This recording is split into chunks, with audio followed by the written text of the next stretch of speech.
Morning mga kabiyahe. Andito tayo sa Binili. Dito nakita natin dito SYM na Husky.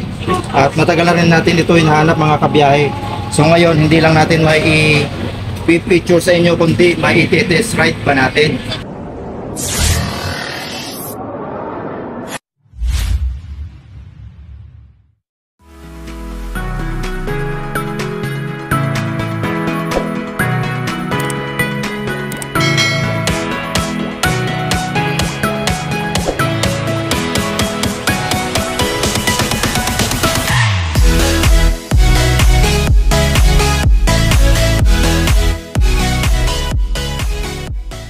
So yun mga kabiyahe, na test ride natin si Husky 150 ng SYM. So ang masasabi ko mga kabiyahe sa kanyang performance, na-impress ako sa kanyang hatak dahil ito nga mga kabiyahe ay 150cc, kaya naman expected na natin dito na talagang may hatak itong si Husky, which is wala pa ito mga kabiyaheng halos sa mga shop natin dito dahil test ride nila o pa-test drive. So meron sila nito dito sa Pinelli, dito nga yan sa MB Villar, Springville West 2, Molino 4, Bacoor, Cavite. So ayan, at ito nga po ay kulay puti itong si Husky. So dito makikita naman natin ang kanyang itsura na talagang aggressive at saka may pagka-bulky siya. Ayan, at mayroon siya ditong SYM, which is yan yung company logo nila na naka-emboss. Ayan, at ito mga kabiyahe ay mga full LED na. Maging dito sa kanyang taillight, napaka-stylish, at yung kanyang mga turn signal, ayan, makikita nyo pati yung kanyang fender, talaga naman napaka-bulky niya. Ayan, no? Talagang ano to, matigas. Yung kanyang exhaust, ayan, napaka-bulky niya, at meron din siyang head guard dito na chrome, at wala tayong makikita ditong decals kay Husky, which is ito lang ang makikita natin dito na Husky. Ayan, at dito sa kanyang upuan, kung mapapansin natin ay iba na rin, hindi na tayo magpapa-aftermarket ng ating upuan dahil ito ay nakadesenyo na. Makikita nyo naman mga kabiyahe, oh. Oh, ito ay plastic, hindi po yan foam. Ito ano rin to, hard plastic yan mga kabiyahe. Pero inupuan natin kanina, maganda siyang upuan.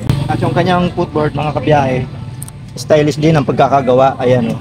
At dito sa tabi, ayan, meron siya ditong hard plastic din ito na may pagka-carbon skin.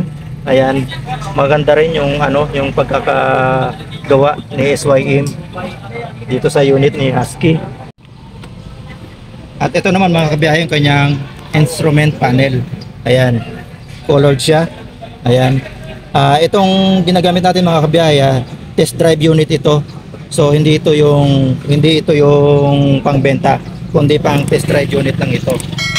So makikita natin dito sa instrument panel na mayroon siyang indicator ng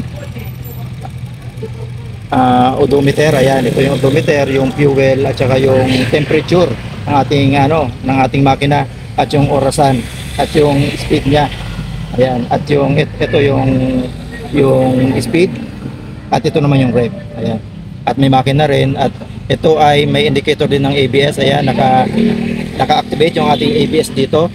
Ayan, at mayroon din ditong mga pindutan para sa trip natin kung isi-set natin yung ating orasan o yung trip. Ayan, at dito yung mga switches niya na napaka-elegant, at meron siya ditong equip na hazard. Ayan, yung kanyang switch. Ayan, hazard, engine kill switch. Ayan, at yung kanyang electric starter, at yung handle grip natin. Ito, kahit malaking kamay, kasya dito mga kabiyahe dahil lampas pa, uno pa, oh. Ako ano lang, oh. At naka-bar end dyan mga kabiyahe ng naka-chrome na metal. At napakalambot din mga kabiyahe ng kanyang preno. Sinubukan ko mag-sudden stop kanina, napaka-smooth niya, ang ganda. Ang ano nito, ang lupit ng pagkakayari ni SYM. So mamaya kukuha tayo ng mga presyo nito mga kabiyahe para magkaroon tayo ng knowledge about sa ating presyo. So dito, keyless na yan mga kabiyahe ha. Naka no entry key na yan. Keyless na yan. Tapos ito, mayroon tayo ditong ayan, charging port. May charging port tayo dyan. At dito sa kaliwa, mayroon tayo ditong bulsa na napaka lalim. Ayan. Ayan, may bulsa tayo dito. So dito natin ilalagay yung ating cellphone para hindi mabasa. At ito, napaka-aesthetic ng kanyang handlebar na ginamitan ng naked style. Ayan. At dito sa baba, meron ditong plastic na may naka-emboss na SYM. So dito naman sa kaliwa, ayan yung ating mga switch. Meron tayo ditong fast light sa likuran. At yung mga common switch natin na high and low beam at turn signal at yung busina natin.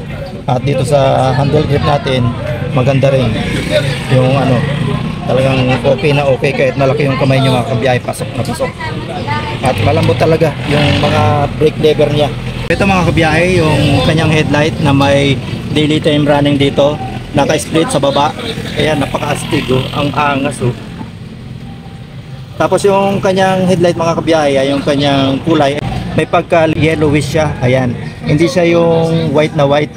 So kitang-kita mo yung kanyang kilay mga kabiyahe, naka-split na daytime running. Ayan no, kitang-kita mo. Kaya na-specify niya yung kanyang kagwapuhan talaga o kaastigan niya. Ayan. At tingnan natin doon sa likuran mga kabiyahe kung ano itsura ng naka-activate na ilaw. So ayan mga kabiyahe, yung kanyang taillight na sinabi ko kanina, napaka-aesthetic ng kanyang pagkakagawa. Ayan. Hindi siya yung ma-determine mo na bulb o ma-determine mo na LED kasi nga parang smoke style siya. Napaka-stylish talaga.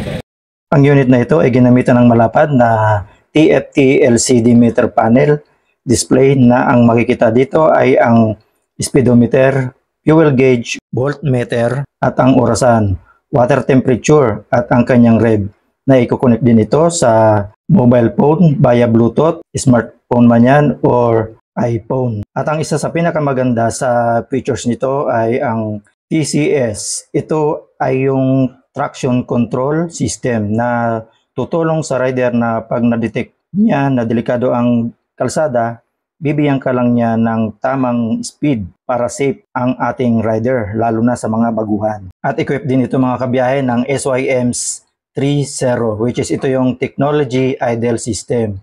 Zero delay, start, zero noise, and zero pollution. At equipped din ito mga kabiyahe ng dual channel anti-lock braking system, which is ito yung ABS, front end rear po yan, single swing arm, keyless system, USB port charging, front storage pocket, stylish windshield, ayan. At yung gulong niya mga kabiyahe ay naka-tubeless na, harap likod, at may sukat ito sa harapan ng 120 by 70 by 13.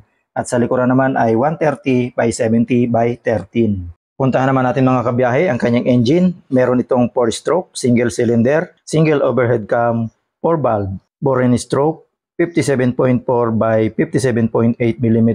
At ang kanyang displacement naman ay 150cc. Compression ratio 11.2:1. Fuel system EFI. Cooling system liquid cooled. Transmission CVT, max power 10.8 kW at 8,000 RPM, max torque 14.5 Nm at 6,000 RPM, dimensions, length, width at height 1,980 by 780 by 1,225 mm. Ang kanyang wheelbase 1,390 mm. At ang ground clearance naman ay 117 mm. Dry weight, hindi kasama dyan ang laman ng tangke. Umabot po siya ng 150 kilograms. So doon mga kabiyahe, sa 150 kilograms, baka magtaka kayo, sabihin nyo napakabigat ng scooter na to. So na test drive natin ito mga kabiyahe at hindi ko naman ramdam yung ganong bigat niya na 150 kilograms. Madali lang siya i-maneuver at ang gaan niyang i-drive.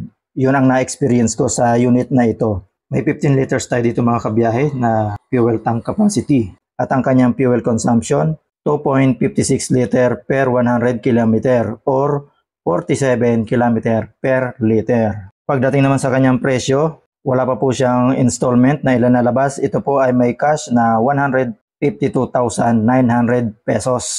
So yun mga kabiyahe, kung gusto nyo ng ganitong unit, maglalagay ako ng contact number. Dito lang po yan sa Binili, Cavite, Archway, MB Villar Avenue, Springville East 2, Molino, Bacoor, Cavite. At bago po tayo magtapos, ako po muna ay lubos nagpapasalamat sa solid supporters ni Biyahe ni Frank at sa mga bagong pasok sa ating channel. Maraming salamat. Welcome po sa ating channel at sa iyo po nanonood dito. Maraming salamat. Hanggang sa muli kita, Biyahe ni Frank. God bless.